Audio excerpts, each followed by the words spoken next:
Vamos a pasar al estudio del libro de Daniel y lo vamos a hacer bien rápido porque Daniel es un libro impresionantemente profundo y voy a ser muy injusto con el libro de Daniel porque en una sola clase no se puede dar Daniel. Sin embargo, lo vamos a dar en una sola clase y porque si de verdad nos pusiéramos a estudiar bien Daniel, nos tomaríamos por lo menos unos 5 o 6 miércoles.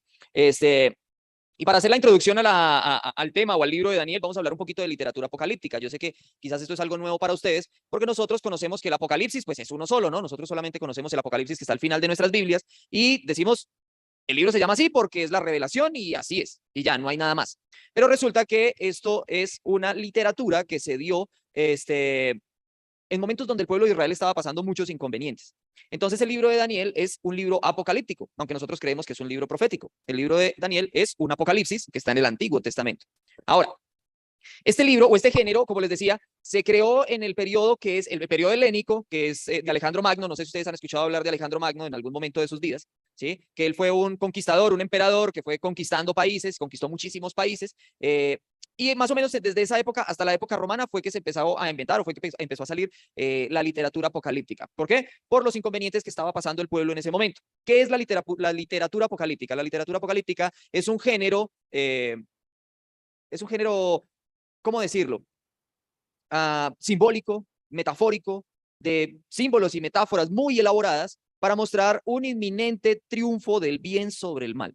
Es como, por así decirlo, como una consolación al sufrimiento que se está pasando en el momento. Entonces empieza a salir en esa época cuando el imperio helénico, bueno, inclusive un poco antes, estamos hablando que Daniel es un libro apocalíptico, estamos hablando de que desde la época del imperio babilonio con Nabucodonosor, ya el pueblo de Israel, o bueno, exactamente el pueblo de Judá, está pasando por un exilio, está teniendo un sufrimiento muy grande. Entonces, ellos empiezan a mirar y dicen, ¿dónde está Dios? Porque nos abandonó, porque estamos nosotros aquí a nuestra suerte. ¿Qué fue lo que sucedió? Y empiezan a recordar la época en la que con Moisés ellos pudieron salir de Egipto, partió Dios el Mar Rojo en dos, partió el Jordán en dos, entraron, lucharon contra los cananeos, colonizaron el lugar de Canaán, les entregaron la tierra prometida, o sea, hicieron cosas tan majestuosas como darle vueltas a las murallas de Jericó y que cayeran solamente con el sonido de los cuernos que llevaban. O sea, eran milagros grandísimos. ¿Dónde está ese Dios? ¿Qué pasó con ese Dios? Entonces ellos empiezan a escribir y a decir, ok, mire, estamos sufriendo pues por nuestro pecado principalmente, pero Dios está permitiendo que todo esto pase para que nosotros seamos probados, tipo Job, y va a llegar un momento donde Dios va a vencer al mal. Eso se llama literatura apocalíptica. Y de esta manera es que es presentado el libro de Daniel. Si nosotros miramos, por ejemplo, en la época de Daniel, que es un libro apocalíptico, pues estamos hablando de Nabucodonosor, que es rey de Babilonia, después viene Darío, que es rey de Persia, y después viene el imperio seleucida a cabeza de Antíoco Epífanes, que los seleucidas son los mismos sirios, por eso Antioquía, de donde Pablo recibía el dinero para poder hacer los viajes ministeriales, se llama la iglesia de Antioquía, porque era la iglesia de Antíoco Epífanes, 300 años antes, 200 años antes de que existiera Pablo. ¿Sí? Esa era la capital del imperio asirio. Ellos fueron del imperio sirio, perdón, ellos fueron un imperio pequeño, no tan grande. Después viene el imperio romano, pero en el imperio romano ya es nuestro Apocalipsis, el del Nuevo Testamento, el que empieza a sufrir, porque ellos, primero está la muerte de Cristo en el año 30. Si usted me pregunta por qué en el año 30 si Cristo murió de 33, pues es porque estamos corridos 3 años, o sea que realmente no estamos en el 2022, sino en el 2025. Pero pues los calendarios están corridos, pero usted siga pensando que está en el 2022, no se enrede con eso. En el año 30 es la crucifixión de Jesús. Posteriormente, en el año 70, viene la destrucción de Jerusalén, a mano también del Imperio Romano. Y en el 70 viene Nerón y empieza a perseguir, perdón, desde el 60 viene Nerón y empieza a perseguir a todos los cristianos que vivían en Roma, los quemaba como antorchas humanas, con eso alumbraban las calles con los cristianos. Y después, en el 95, hay un hombre muy bueno llamado Domiciano que mató a todos cristianos que se le apareció por el frente. Sí, eso ya era una persecución imperial. La de Nerón fue una persecución solo en Roma y la de Domiciano fue una persecución en todo el imperio. Se haga de cuenta que si usted es cristiano en esa época, en la de Nerón solo lo mataban si vivía en Bogotá, pero en la de Domiciano lo mataban si vivía en toda América. ¿Sí? O sea que era mucho más difícil. Domiciano era una muy buena persona, quizás cuando dormía. Y entonces ahí nace esta apocalipsis que conocemos nosotros. Sin embargo, no solamente existen. Y entonces, nosotros solamente conocemos dos apocalipsis, ¿cierto? O bueno, nuestro apocalipsis, no, señor, nuestro apocalipsis del Nuevo Testamento y el libro de Daniel que les estoy contando, que es el apocalipsis del Antiguo Testamento, ¿cierto? Y conocemos, o solamente conocemos estos dos libros, ¿cierto? Para nosotros, pero hay más libros apocalípticos que quizás usted no conoce, de pronto sí los conoce. Tenemos, por ejemplo, el libro de Enoch, El libro de Enoc es un libro considerado apócrifo para nosotros. Sin embargo, en la iglesia etíope lo tienen como un libro inspirado. Ellos sí lo tienen dentro de su canon bíblico, en la iglesia de Etiopía. Para nosotros no es un libro inspirado.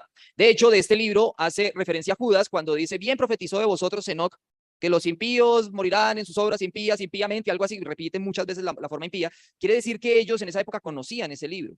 Solo que para la iglesia cristiana no fue un libro relevante, por eso no está dentro del canon bíblico que tenemos nosotros. Aparte, el libro de Enoc es una literatura pseudoepígrafe, que ya lo habíamos tratado cuando hablamos del libro del Cantar de los Cantares, que dijimos que estaba firmado como si fuese Salomón, pero que no había sido escrito por Salomón, y dijimos que un pseudoepígrafe es como si yo voy a sacar un libro y digo, y lo firmo como Gabriel García Márquez. ¿Para qué? Pues para que tenga reproducción, para que la gente lo lea, porque si escribo James González, van a decir, quién sabe quién será ese tipo, y ni lo leen, y lo botan a la basura rápido. Entonces la literatura pseudoepígrafe era muy común en esa época, no era que fuera un plagio, porque usted va a decir, entonces eso es un plagio. No, eso era muy común en esa época, exacto. No es un fraude, sino que era común en la época. Entonces era más fácil firmarlo como Salomón para que la gente lo leyera. Y el libro de Enoc, pues obviamente ya sabemos que Enoc dice que fue un hombre que caminó con Dios y no conoció muerte, que aparece en el Génesis. Entonces, pues obviamente la gente empieza a escribir, como Enoc. Pero la construcción del libro de Enoc tardó más de 2000 años. Por eso nosotros no lo tenemos dentro de nuestro canon, porque ni siquiera en la Biblia hay un hombre que hubiese vivido 2000 años. ¿Sí? De hecho, el libro de Enoc terminó de escribirse en la época de Jesús. Ahora, si nosotros hablamos de la época en la que vivió el Enoc verdadero hasta la época en la que terminó de escribirse el libro, entonces el libro se demoró más de 5000 años en ser escrito. ¿Sí?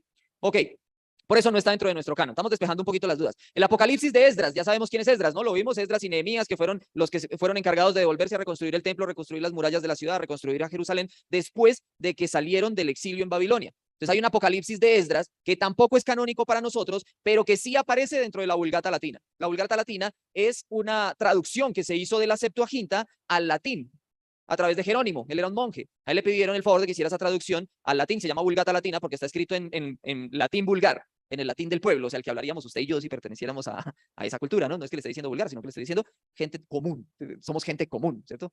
Entonces ahí habrían expresiones como parce, como si pilla, como la vuelta y como cosas así, más o menos, ¿sí? Porque es Ok, el Apocalipsis de Pedro, que también es tenido como deuterocanónico. El segundo libro de Enoc, pues imagínense, si el primero no es tenido como un libro inspirado, pues el segundo menos. El libro de los jubileos, el testamento de los 12 patriarcas, imagínense ustedes el testamento de los patriarcas, de los 12 patriarcas, y el pastor de Hermas, que el pastor de Hermas tiene una particularidad que tampoco está dentro del canon, aunque fue un libro que fue muy aceptado por la patrística, que fueron los primeros cristianos después de los apóstoles, y es porque ese libro fue escrito en el siglo segundo. O sea, ya Jesús había muerto hace mucho tiempo, los apóstoles habían muerto hace mucho tiempo, entonces no hay ningún motivo por tenerlo dentro del canon, porque no pertenece a los libros inspirados, sencillamente fue algo escrito por uno de los discípulos de los apóstoles. Por eso no está dentro de los libros inspirados. Entonces mire que hay mucha lectura o literatura apocalíptica de la que nosotros desconocemos, solo porque no está dentro de nuestra Biblia, pero sí existen estos libros. Si ustedes los quieren leer, se los recomiendo, son libros buenos, solo que no los tomen como literatura inspirada. Ok, ahora sí vamos a entrar entonces directamente al libro de Daniel, porque ya tuvimos una entrada, ¿cómo se dice? Un abrebocas así de casi 15 minutos. Entonces, ahora sí vamos a entrar directamente al libro. El autor del libro de Daniel es Daniel, y la fecha está datada desde el 536 al 165 a.C., o sea que Daniel vivió como 400 años. Y no, lo que pasa es que se cree que Daniel lo escribió, pero el libro terminó de escribirse posteriormente, porque Daniel sí existió en esta época. Él, de hecho, fue... ¿Se acuerdan que hace 8 días estábamos hablando de Ezequiel y dijimos que con Ezequiel se había ido Joaquín, que era el rey que estaba en ese momento, y se había ido Ezequiel, que era un sacerdote, y se los llevaron presos para Babilonia? Bueno, entre ese mismo grupo se fue Daniel en el 586. ¿Se acuerdan? Se fue Daniel y se fueron 3 amigos de Daniel, que los conocemos muy bien. ¿Cómo se llamaban ellos? Sadrach, Mesach y Abednego. Pero esos los conocemos nosotros así porque es un nombre caldeo, es el nombre con los que los describen en la Biblia. Pero ellos se llaman Ananías, Misael y Azarías, que son sus nombres judíos. Sin embargo, son los mismos 3 del horno de fuego. Ellos 4 se fueron juntos porque eran jóvenes muy brillantes, eran jóvenes inteligentes, hacían parte de los príncipes del pueblo. Y por eso se los llevaron. Entonces ya estamos dentro del contexto y el bosquejo del libro de Daniel está partido en 2. Y vamos a ver cómo está partido en 2, desde el capítulo 1 hasta el capítulo 6, porque solamente tiene 12 capítulos, y si usted tiene una Biblia católica va a encontrar que tiene 14, pero si usted tiene una Biblia protestante se va a dar cuenta que hay 12 capítulos. O sea, y entonces, ¿por qué en mi Biblia faltan 2 capítulos? Porque en la de los católicos hay 2 capítulos más. Eso lo vamos a responder al final. Entonces, del capítulo 1 al capítulo 6, las historias sobre Daniel y sus amigos. Y del capítulo 7 al 12, las visiones de Daniel. Ahora, el libro está escrito en 2 idiomas. ¿Cuál es el idioma principal del Antiguo Testamento? ¿Cuál? El hebreo. Muy bien. Y este libro está escrito la mitad en hebreo y la otra mitad en arameo. Mire que yo siempre que les quiero traer algo, se me olvida, y era que les iba a traer cómo se escribe en arameo, para que ustedes se dieran cuenta que es casi lo mismo. O sea, si usted sabe hablar español, va a entender portugués. Muy fácil, ¿sí? Y estos idiomas también son como primos, igual. Por ejemplo, Jesús hizo una curación de una niña, la sanó y le dijo, niña, a ti te digo, talita kumi, que traducido es levántate, ¿cierto? Kumi en arameo es levántate y en hebreo es kum. ¿Qué cambió? La última letra, kumi y kum, ¿sí? Otro que me acuerde así rápidamente es Eloí, Eloí, lama sabactani. Las últimas palabras de Jesús en la cruz, que traducido es Dios mío, ¿por qué me has abandonado? Es Eloí, Dios mío. Y en hebreo es Elí. Dios mío, Elí, en hebreo. Y en arameo, Eloí. O sea, ¿cuál es la diferencia? Una sola letra. O sea que realmente se parecen mucho los idiomas, son idiomas primos. Y el que entendía hebreo entendía arameo y el que entendía arameo entendía hebreo. O sea, las diferencias eran muy pocas realmente. Y en estos dos idiomas está escrito el libro. Ok, ahorita nos vamos a dar cuenta que hay un tercer idioma. El capítulo 1 dice reclutados para servir en Babilonia. Y entonces aquí nos presenta la historia de Sadrach, Mesach, Abednego y Daniel. Todos están juntos, están en la corte del rey. Y el rey dice, bueno, como estos eran príncipes, como estos son sabios, como estos son entendidos, entonces les vamos a dar una muy buena cena. Hágame un favor y máteme unos 20 marranos y se los sirven y se los traen a estos muchachos y vamos a tener una cena bien hermosa. Sencillamente, seguramente ellos se sentaron a comerse las lechoncitas que les llevaron, ¿cierto? ¿No? ¿Por qué? Porque los judíos no podían comer cerdo. Entonces ellos, mire, son presionados para abandonar su identidad judía, les empiezan a llevar alimentos que no pueden comer, les empiezan a enseñar cosas que van en contra de la ley de la Torá, pero ellos se paran duro y dicen, qué pena con usted, pero esas no son nuestras costumbres. Aunque yo estoy en su país, yo no voy a hacer algo que esté en contra de la ley que mi Dios ordena. Y ellos empezaron a comer fruticas, verduras, empezaron a orar, porque ellos tienen que orar 3 veces al día, se tienen que arrodillar mirando hacia donde está Jerusalén, o sea, es un ritual que ellos tienen, no es como que donde caiga yo me arrodillo y oro, sino que ellos ubican el lugar hacia donde está Jerusalén y hacia ese lugar oran. ¿Sí? Porque hacia allá está la presencia de Dios. ¿Se acuerdan que hace 8 días estábamos hablando de que cuando Ezequiel sintió que estaba abandonado, que el arca del pacto y el trono de Dios abandonó el templo? O sea, ya Dios no está en Jerusalén, ahora en dónde está. Entonces, por eso es que ellos se arrodillan hacia Jerusalén para orar, porque allá es donde está Dios. Entonces, si ellos se giran hacia el contrario, pues entonces Dios no los oye, seguramente, porque pues, no lo están mirando, están dando la espalda. Entonces Dios pues, los tiene que ver para oírlos, seguramente. Pero ese es el ritual de ellos. Igual a mí no me debería importar cómo lo oren ellos, ¿cierto? Porque es el ritual de ellos. Ok, entonces, dice que ellos han sido reclutados para servir en Babilonia, están tratando de cambiarles la forma de pensar, de cambiarles su concepción de la vida, su concepción de la ley, y ellos definitivamente se niegan. Empiezan a tener algunos problemas, pero a lo último, el rey, que es Nabucodonosor, en ese momento les dice, ok, está bien, ustedes son personas que sirven a su Dios, entonces voy a respetar su cultura. Y empieza a respetar la cultura de ellos, y a lo último, pues ellos son exaltados por el rey Nabucodonosor.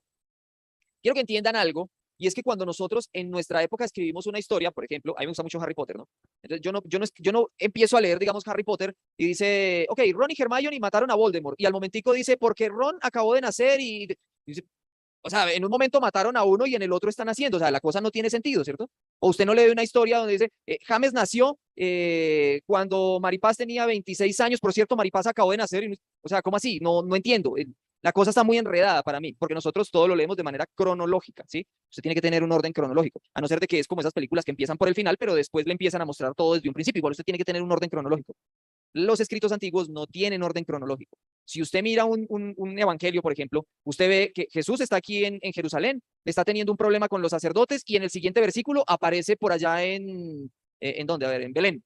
Y uno dice, ¿se teletransporta o qué? ¿Qué fue lo que pasó? No, porque no tienen un orden cronológico. Ellos sencillamente botan datos y lo escriben como les caiga. Ustedes van a encontrar aquí en el libro de Daniel que no va a estar cronológicamente escrito. Y eso quizás nos va a crear una pequeña confusión, pero aquí estamos pues para resolverla también. Ok, entonces, ya, eso fue porque ahorita se van a dar cuenta. Aquí estamos todavía con Nabucodonosor, ¿no? Que fue el que los conquistó a ellos.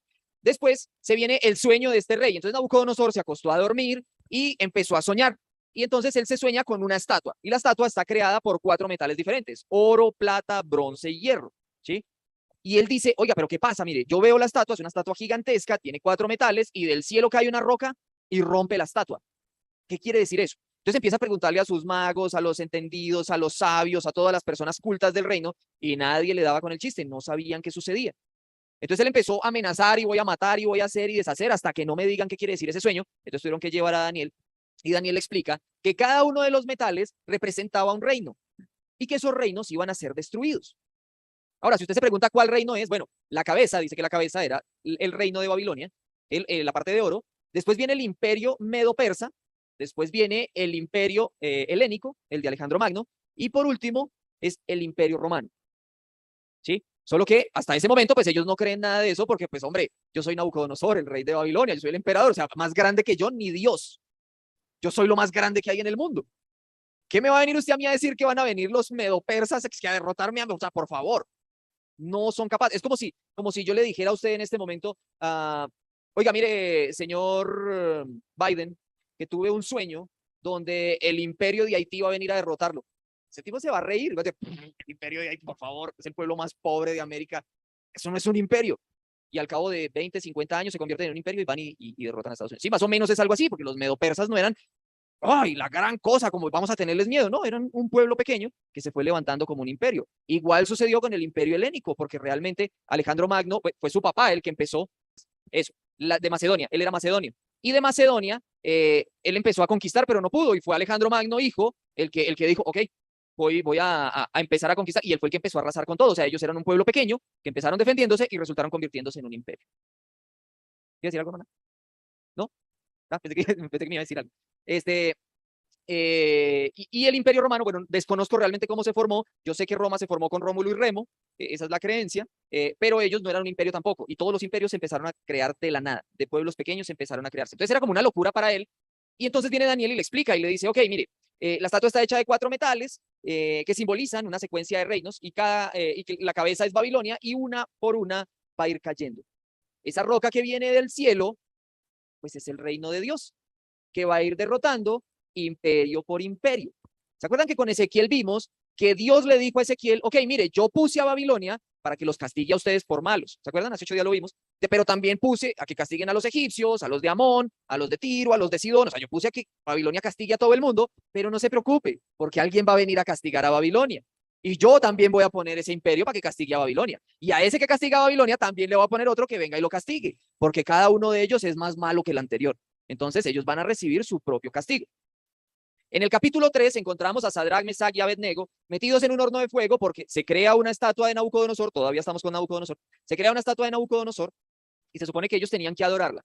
Pero nosotros sabemos que los judíos no se arrodillan ante ninguna estatua, a no ser de que sean idólatras, ¿sí? Pero estos hombres dijeron, no, yo no me arrodillo, pase lo que pase. Y dice la historia que entonces al que no se arrodillaba ante la estatua lo metían en el horno de fuego. Y como ellos se rehusaron firmemente y dijeron no lo hago y no lo hago, pues calentaron el horno creo que 7 veces más de lo que lo calentaban, tanto así que la gente que echaba la leña se quemó, ¿sí? Y a estos hombres los metieron. Y cuando el rey se asomó para ver qué era lo que estaba pasando, dice que vio 4 personas, pero metió solo 3. Y dice, y vi a uno semejante a hijo de hombre, ahorita vamos a llegar a esa parte. Dice, vi a uno semejante a hijo de hombre también con ellos, y ellos estaban ahí tranquilos como si no pasara nada. Pero el horno estaba más caliente de lo común.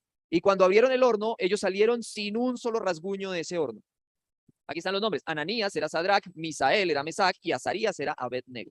Esos eran sus nombres judíos y los otros 3 nombres eran los nombres de Babilonio, los nombres babilonios que les pusieron a ellos. Capítulo 4 y capítulo 5, me van a ver correr un poquito porque de verdad que es mucho lo que tenemos que abarcar. Capítulo 4 y capítulo 5 dice, primero es el orgullo de Nabucodonosor en el capítulo 4, y dice que Nabucodonosor tuvo un sueño. Dice que él vio un gran árbol que subía hasta el cielo, que su copa tocaba el cielo y que tenía grandes ramas con grandes frutos. Y en las ramas se posaban los pájaros y bajo su sombra se ponían a descansar las bestias del campo. O sea, era un árbol gigantesco. Quiero que se imagine el árbol más grande del mundo. Pero que de un momento a otro llegó como un ángel, bueno, llegó un mensajero y empezó a cortar el árbol. El árbol tiene que caer y tenemos que sacar a todos los pájaros y espantar a todos los animales que se hacen bajo la sombra del árbol. Pero que había una voz que le decía que no cortara sus raíces, que la cepa del árbol no la cortara, que la dejara. Entonces Nabucodonosor volvió y se asustó y dijo, ¿qué pasó aquí? No entiendo. Volvió y llamó a sus sabios, a los magos, nadie pudo. Entonces se acordó de Daniel y dijo, bueno, tráiganme a Daniel, que Daniel sí me va a decir. Entonces Daniel fue y le dijo, ok, mire, el árbol es el imperio Babilón, es el imperio más grande, donde se cobijan todas las personas de la tierra, donde todos los pájaros del mundo están sobre sus ramas, donde hay frutos, donde hay abundancia, donde las hojas son hermosas. Ese es el imperio babilonio en este momento. Pero Dios mandó a cortar el reino. Pero todavía no va a acabar el imperio porque su cepa va a quedar allí. ¿Qué le está diciendo Dios a su merced, señor Nabucodonosor? Pues que se arrepienta, que admita que Dios es el Todopoderoso, o si no, su reino será cortado. Y él dijo, ok, claro que sí, Dios es el Todopoderoso. Y dice que un día en la mañana él estaba caminando por su palacio real y se puso a mirar todo su reino, sus jardines colgantes, sus cosas hermosas y dijo, ¿cierto que yo soy lo máximo? Yo soy el chacho. Y se enloqueció. Durante 7 años duró como una bestia, comiendo pasto, con las uñas largas, con sus dientes todos feos, desnudo, al rocío de la mañana, tirado en el campo. Y era como un loco. Yo me imagino, según esa imagen, yo me imagino que sus sirvientes como que trataban de entrarlo, su hijo Belsasar, decir, oiga, entren a mi papá, y mire, lo está todo orinado allá afuera, tirado en ese pasto. Yo creo que cogían y lo entraban y se lo llevaban para allá, y él otra vez volvía como un loco a salirse, como creyendo que era una bestia del campo. O sea, todo el mundo avergonzado. Yo ya no puedo decir que él es mi papá, qué vergüenza, pues sí es el emperador, pero mire, lo está loco. Hasta que en una mañana él se acordó y le dio la gloria a Dios, y Dios le restituyó. Pero tuvo que pasar 7 años de esa manera. En el capítulo 5, ustedes ven que dice Mene, Mene, Tekel, Uparsin. Y entonces es que resulta que en el capítulo 5, Belsasar, que es el hijo de Nabucodonosor, ahora está como rey. Él ahora es el emperador. Y entonces dice que él hizo una fiesta, invitó a 1000 príncipes. Y eso estaba lleno de gente y él dijo, ok, voy a mostrar toda la opulencia de mi poder y de mi reino. Hágame un favor, usted sirviente, tráigame las copas de oro que estaban en el templo de los judíos. Porque en esas copas vamos a beber nosotros. Ya nosotros sabemos qué quieren decir los utensilios del templo, ¿no? Eran objetos sagrados, no para ser profanados de esa manera. Pero tráigame esas copitas, que quiero mostrarles el poder de mi reino. Mi papá trajo esas copitas y yo quiero chicanear con esas copas de oro. Y él vio en una visión ahí sentado, quizás pensó que era por borrachera, que un dedo empezó a escribir en la pared, Mene, Mene, Tekel, Upasi. Y él no entendió. ¿Qué es eso? La hermana Nancy tampoco. El hermano Nelson tampoco. Y yo tampoco. No mentiras. Y entonces llaman a Daniel otra vez y dice, bueno, Belsasar dice, ok, mire, yo ya no voy a correr más riesgos, llamemos a Daniel, ¿cierto? Traigan a Daniel, que Daniel le dijo a mi papá que iba a ser como un animal durante 7 años, entonces pues, el tipo sabe, tráigame ese man, y lo trajeron. Entonces llegó Daniel y le dijo, ah, no, mire, eso es sencillo. Eso es sencillo, ¿no? Así como nosotros, ¿qué es eso? Entonces Daniel le dijo, ok, Mene, Mene, dice, contó Dios tu reino y le ha puesto fin. Tekel, pesado en balanza y ha sido hallado falto. Uparsin, tu reino será roto y dado a los medos persas. Ok, ese tekel de que ha sido pesado y hallado falto tiene una connotación contextual. Hoy en día su merced va a una carnicería y a usted le dice, mire, una libra de carne, y mentira que va como media libra y usted, y aquí no viene ninguna entidad del Estado a mirar a ver si las balanzas están bien o están mal. A usted le dan en la cabeza y eso no pasa nada. En esa época era un delito. En esa época sí era un delito. Las personas encargadas de eso iban por todos los lugares donde usted podía ir y comprar y miraban si la balanza estaba bien o estaba mal, y si la balanza estaba mal, usted se iba para la cárcel, porque era un delito. Todavía debe ser un delito, solo que pues, hoy en día no hay tiempo para revisar, ¿sí? Pero en esa época eso generaba un delito. Entonces, esto que le está diciendo Dios a través del tekel, le está diciendo, ok, mire, primero que todo, Dios le puso fin a tu reino. Lo contó y le puso reino. Has sido pesado, pero estás defectuoso. Estás falto de peso. O sea, has cometido un delito.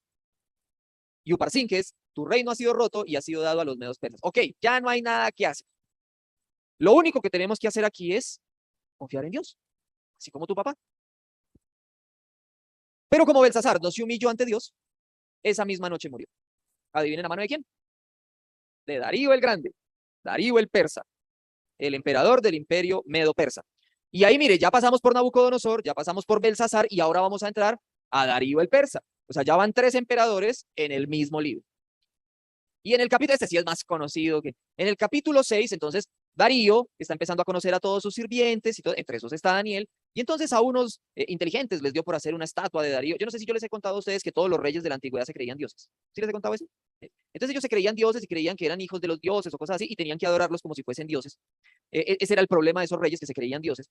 Entonces ellos hicieron una estatua y dijeron, ok, conforme al edicto que cualquiera que en el espacio de 30 días pida a cualquier dios u hombre fuera de ti, oh rey, será echado en el foso de los leones, dice el texto. Entonces dice Darío, dice, conforme a la ley de Media y de Persia, la cual no puede ser abrogada, y lo selló con su anillo. Dijeron, listo, ahí está el decreto. Y cualquiera que no adore la estatua será echado en el foso de los leones. Entonces unos envidiosos se pusieron a pistear ahí a Daniel y se dio cuenta que él nunca la adoraba la estatua, y entonces lo hicieron echar en el foso de los leones. Pues Darío quería mucho a Daniel y estaba triste, pero dijo, bueno, pues con todo y mi tristeza es un decreto. No puede ser abrogado ese decreto, ya está firmado con mi anillo. Ellos sellaban con parafina y el anillo tenía pues sus siglas y ¡pa! En parafina caliente, y ahí quedaba el sellito de ellos. Entonces, eso ya no lo podía romper nadie. Y entonces resulta que lo echan en el foso de los leones y esperan, y creo que es al día siguiente, va el emperador a mirar a ver qué ha pasado con Daniel, y se da cuenta que está vivo. Y le dice Daniel, vive para siempre, mi Dios envió su ángel, el cual cerró la boca de los leones para que no me hiciesen daño. Y aquí estoy en pie. Entonces, ¿qué hizo Darío? Ok, ahora sí creo que tu Dios, si te libró de la boca de unos leones hambrientos, porque a los leones dejaron de alimentarlos, y pues que Daniel hubiera sido así flaquito como yo y feo, pues los leones hubieran dicho, y qué asco, cómeme, man. Entonces no, ellos se echan para atrás, ¿cierto? Pero no se comieron a Daniel. Entonces, el rey ordenó que esta gente mala, que había acusado a Daniel, fueran echados al foso de los leones. De pronto es que los leones están muecos, ¿cierto? Entonces no comen a nadie. Pero dice que a nomás los echaron con sus hijos y todo, los leones se abalanzaron sobre ellos y venga para acá.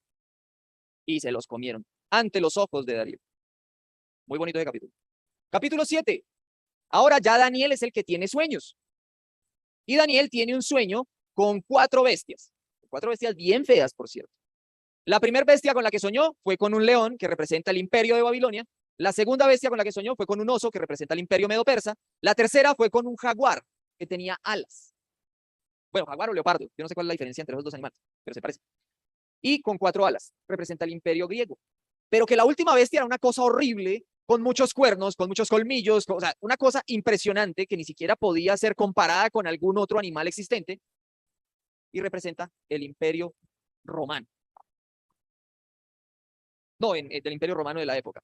Paralelo al capítulo 2, porque mire cómo en el capítulo 2 fue Nabucodonosor el que tuvo una señal, tuvo un sueño, ¿se acuerdan? Con 4 metales, la estatua de 4 metales que representaba 4 reinos. Ahora es Daniel el que sueña con 4 bestias que representan 4 reinos y son los mismos reinos, ¿sí? A ver, me perdí. Ok, aquí entra, estos son imperios con reyes arrogantes, todos diciendo exactamente lo mismo. Yo soy Dios. Yo soy el Todopoderoso. Yo hago lo que quiero y cuando lo quiero. No hay alguien más poderoso que yo, ni siquiera los dioses. Y aquí entramos a algo muy, muy importante. A ver si yo tengo diapositivas sobre eso. No.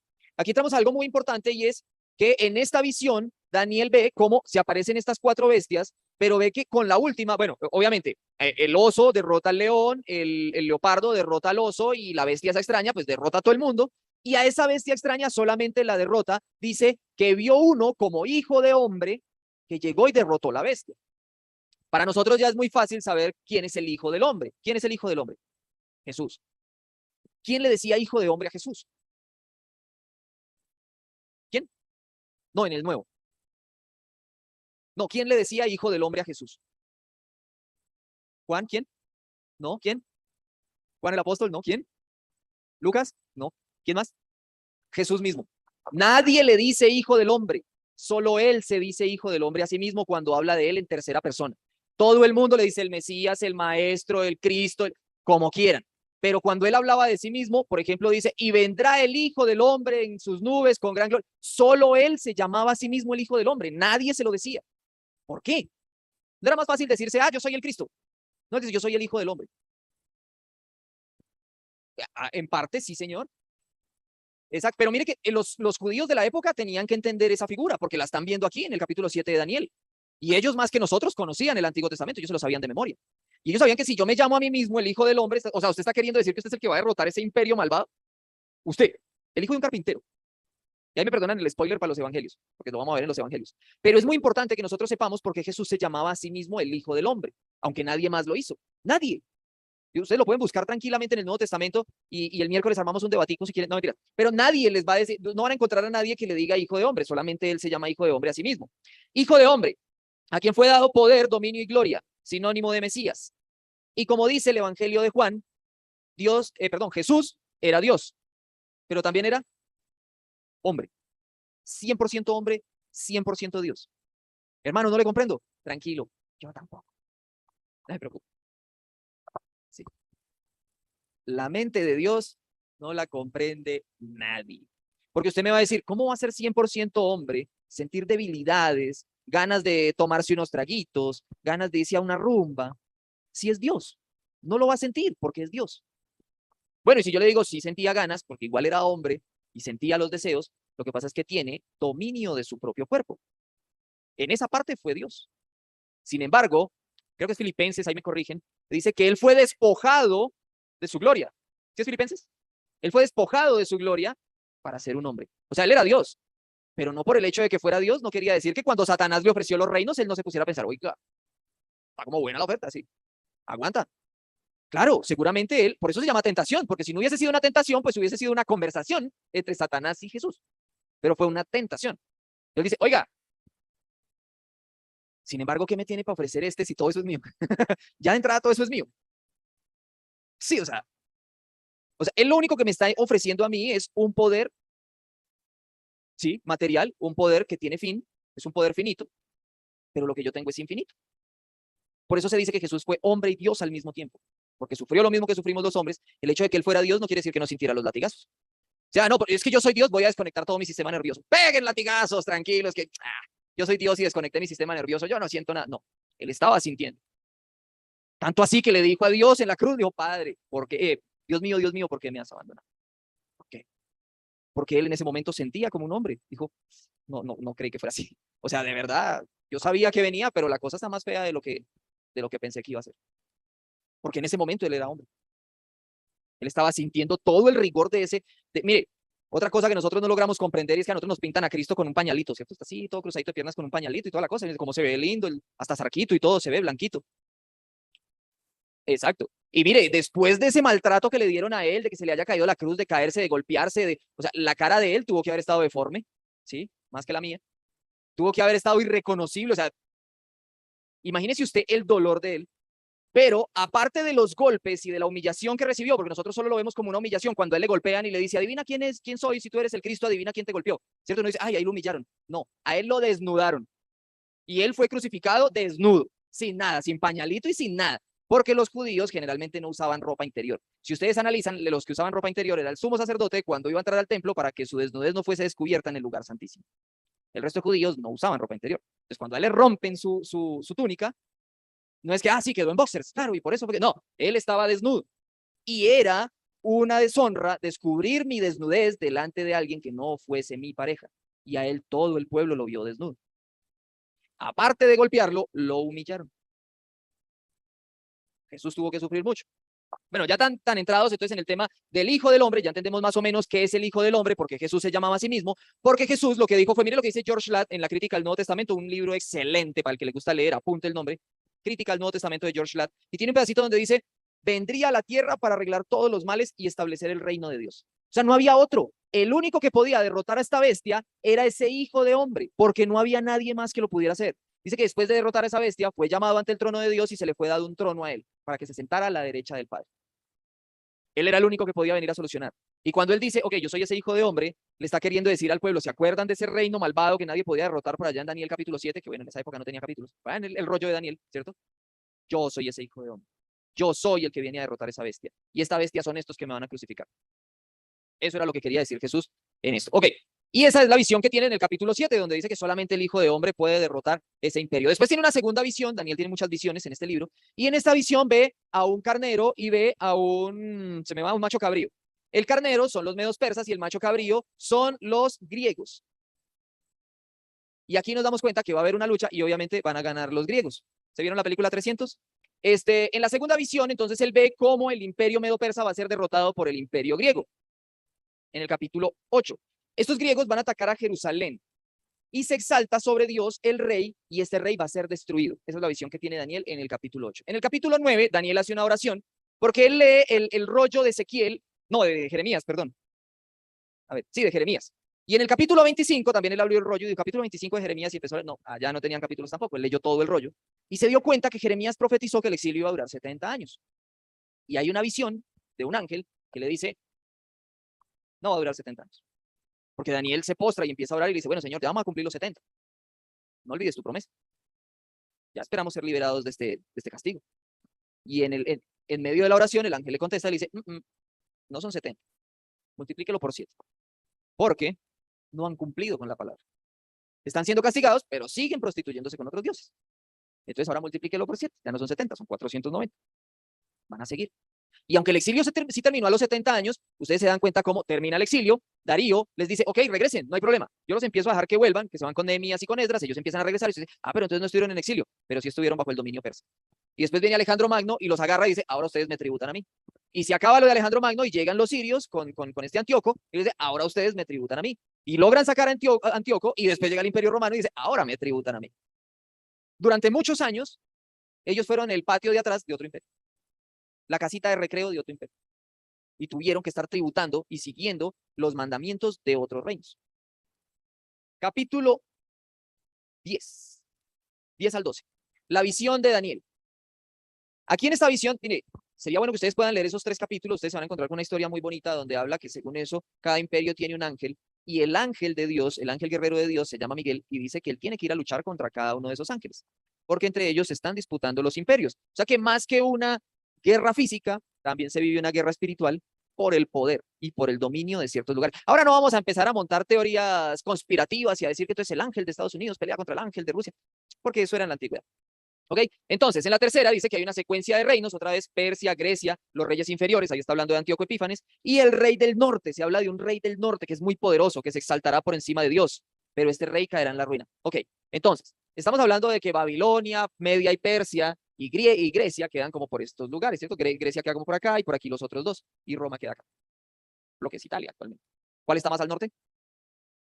Roma. Ahí está respondida la pregunta. Ok, el rey del norte va a ser el más grande de todos, se va a exaltar por encima de Dios, pero ese rey va a caer en la ruina. ¿Qué quiere decir esto, hermano? Bueno, hay 3 interpretaciones y es, ¿quién es este rey del norte? Uno es Antíoco Epífanes, que Antíoco, bueno, eso lo van a ver en el periodo intertestamentario un poquito más a profundidad, pero pues ustedes mismos se dieron cuenta que no pueden comer cerdo. Entonces el Antíoco lo que hizo fue, bueno, vamos para el templo, que ya había reconstruido Nehemías y Esdras, mentiras, Zorobabel, y vamos a fornicar con prostitutas allá adentro. Y vamos a comer cerdo y hacer sacrificios allá adentro. Entonces, profanó el templo de Dios. Por eso se cree que pudo ser Antíoco Epífanes en el año 160 a.C. Roma en el año 70, cuando destruyó Jerusalén y destruyó obviamente el templo, que es lo que queda ahorita, que solamente es el muro de los lamentos, uno de los muros laterales, o la escatología. Escatología habla del periodo futuro, lo que nosotros llamaríamos apocalipsis, pero que no es apocalipsis, ya aprendimos que no es apocalipsis. La escatología es lo que pasaría al final de los tiempos. Entonces, ¿de qué escatología estamos hablando? De la parusía, generalmente, que es la segunda venida de Jesús. Entonces quiere decir que ese rey del norte, si usted lo entiende como el rey del norte con la parusía, o sea, en la segunda venida de Cristo, usted está pensando que estamos hablando de Estados Unidos, porque queda al norte, porque es después de antes de la segunda venida de Cristo, y entonces empezamos a montar teorías conspirativas y apocalípticas, a decir pues que es Estados Unidos, esa bestia de la que nos está hablando Dani, y no, estaba hablando de Roma, realmente estaba hablando de Roma, y eso ya fue consumado, no se me asusten. Ahora, quería terminar con estos dos, porque ya me están mirando así de lejos, me están mirando de lejos, que se me están durmiendo, y es que yo les dije que en nuestras Biblias hay hasta el capítulo 12, pero en las católicas hasta el capítulo 14, ¿cierto? Entonces nos faltan estos 2 capítulos, el 13 y el 14. En el capítulo 13 está la historia de Susana, que es una mujer, esposa de un hombre, yo no me acuerdo el nombre, creo que se llama Joacino, Joacás o algo con Joa, sí, yo no me acuerdo bien el nombre, pero que era una mujer adinerada, tenían mucho dinero, pues el hombre tenía mucho dinero y ella era una mujer muy hermosa, ¿sí? Y que tenían un jardín muy bonito y habían unos ancianos en el pueblo que se enamoraron de esta mujer. Y entonces un día ellos se iban a espiarla en el jardín, pero ninguno de los dos descubría al otro que la deseaban en su corazón. Entonces un día pasaron por el jardín, la espiaron, ella salió, y entonces ellos dijeron, bueno, no, yo tengo que ir a hacer el café. Y el otro dijo, sí, yo voy a ir a comprar el pan. Y entonces se fueron uno para un lado y el otro para el otro. Y cuando se percató que el otro no estaba por ahí, se devolvió corriendo, el otro hizo lo mismo. Y cuando se encontraron, fue madre, usted no que se iba para un lado, no, sí, ¿qué tal? Bueno, no, mire, la verdad es que a mí me gusta venir a rendigiar a esta muchacha acá, a Susana, sí, a verla. Y ya. Entonces se pusieron de acuerdo y dijeron, no, pues vamos a hacerle algo, vamos a tratar de violarla, vamos a tratar de hacerle algo, porque tiene que quedarse con nosotros, con alguno de los dos. Y un día ella salió con sus criadas, podría decirse, con sus siervas, sus doncellas, sus ayudantas, con sus doncellas, y ella les dijo, oiga, mire, ciérreme las puertas del jardín, está haciendo un día bonito, me voy a bañar aquí en el jardín. Y por favor cierren las puertas que me voy a bajar. Entonces, claro, los hombres estaban allá, se estaba a bañar, entonces le vamos a prestar atención, la vamos a ver. Y entonces dijo, no, ¿sabe qué? Entremos y tomémosla a la fuerza. Y si ella grita, entonces nosotros le decimos a los hombres del pueblo que ella tenía un muchacho aquí metido con el cual estaba teniendo relaciones y con eso nosotros quedamos libres. Y si ella accede, pues entonces la dejamos quieta y seguimos viniendo.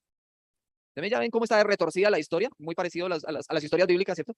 Y entonces dice que los hombres entraron, trataron de tomarla a la fuerza, y entonces ella le dijo, no, señores, ¿por qué hacen eso? Y dice, no, mire, es que usted nos gusta y toda la cosa, tal. Entonces, pero si usted no hace lo que le decimos, vamos a levantar un falso testimonio, vamos a decir que usted estaba con otro hombre. Y entonces ella pensó y dijo, bueno, si me les niego, ellos me van a echar la culpa de que yo estaba con un hombre. Pero si no me niego, entonces voy a pecar. ¿Qué hacer? Pues me voy a negar igual, pues que levanten el testimonio que quieran con tal de no pecar. Ella gritó y ellos dijeron mentiras. Al último a ella la iban a apedrear y dice que apareció un joven llamado Daniel, que nadie conocía, en el capítulo 13, nadie lo conocía, después de que 12 capítulos antes todo el mundo lo conocía, pero ahí nadie lo conocía. Y dice que él dijo, mire, muy sencillo, vamos a llevar este para allá, vamos a llevar este para allá y los vamos a entrevistar por separado. Oye, fulanito, ¿en dónde estaba ella con el hombre? No me acuerdo el nombre de los árboles, ahí me van a perdonar. Entonces, no, debajo del manzano. Ah, ok, vamos y le preguntamos a aquel. ¿Dónde estaba ella? No, debajo del árbol de mandarinas. Ah, ok, mire, sí, están diciendo mentiras. Ya. Y con eso, entonces él hizo que la muchacha restituyera su honor y que mataran a los dos que habían levantado falso testimonio. Ese es el capítulo 13. Y en el capítulo 14 cuenta la historia de Bel, que es un dios que tenía en el imperio caldeo, Nabucodonosor también, que era un dios que tenían y que le llevaban comida, y que Nabucodonosor le había dicho a Daniel, y es que dice que Nabucodonosor lo llevó hasta la estatua y le dijo, mire, este dios se puede comer la comida que nosotros le damos. Entonces los sacerdotes dijeron, sí, mire, y esto queda cerrado, aquí nadie entra. Entonces Daniel le dijo al rey, bueno, quedémonos usted y yo solos. Yo mando traer unos sirvientes míos, vamos a regar ceniza por todo el piso y mañana entramos a ver qué pasa. Y así pasó. Se oscureció y toda la cosa y ellos se fueron. Y al otro día volvieron y Nabucodonosor le dijo, mire, si ve que ya no está la comida. Entonces los sacerdotes de ese dios empezaron a decirle, sí, mátelo, porque él está blasfemando en contra de nuestro Dios. Y Daniel le dijo, mire, si ve que en la ceniza hay huellitas de niños y de mujeres y de hombres y de todo. Entonces los descubrieron, dice que tenían una puertica secreta por donde entraban allá, se comían la comida y hacían de cuenta que era que el dios se comía la comida. También suena muy inspirada la historia. Ok, y la del dragón es que había un dragón que era como una serpiente y que le decía, bueno, pero este sí está vivo, no me va a decir que no es un dios. Entonces que le dijeron que sí, que tenían que matar a Daniel porque no creían los dioses de Nabucodonosor. Entonces él dijo, bueno, rey, si él es un dios, seguramente yo no lo voy a poder matar sin un arma, solo con mis manos. Y él dijo, bueno, yo le doy permiso de que lo mate solo con sus manos. Dice que él agarró un pescado y le echó una grasa y le envolvió unos pelos, yo no me acuerdo bien cómo es la cosa, que es una bola y toda rara, y se la dio, y brujería, y se la dio así, y se la dio, y que la serpiente esa se comió el pescado y que se ahogó y se murió. Entonces, que todos los sacerdotes de ese animal empezaban a decir que mire, que usted también se volvió judío porque permite que mate a nuestros dioses y a nuestros sacerdotes y que yo no sé qué, y que se lo llevaron para el foso de los leones, o sea, el pobre le tocó 2 veces, según los católicos, en el foso de los leones, lo metieron al foso de los leones y que los leones no se lo comieron, y bueno, y vuelve y repite la misma historia que está en el capítulo 6. Entonces ya ahora saquen ustedes sus propias conclusiones. Estos textos, estos 2 capítulos, ¿se acuerdan en qué idiomas estaba escrito Daniel? Hebreo y arameo. Y estos 2 capítulos aparecen en griego. Y si aparecen en griego, es porque son casi 200 años posterior a la escritura de Daniel. O sea, más falsos para dónde. No hay cómo acomodarlos. Realmente no hay cómo acomodarlos. Porque el capítulo 13 realmente vendría siendo el 1 porque nadie conocía a Daniel hasta ese momento. Porque está escrito en griego. Si pasó en el año 600 aproximadamente, antes de Cristo. Porque está escrito en griego. ¿Sí? De ahí es que se hacen las revisiones para que usted no tenga libros falsos dentro de su Biblia. Por eso no lo tiene dentro de su Biblia. Y así termina el libro de Daniel, mis queridos hermanos. Por eso les dije, me les llevé 10 minutitos más, ahí me disculpan.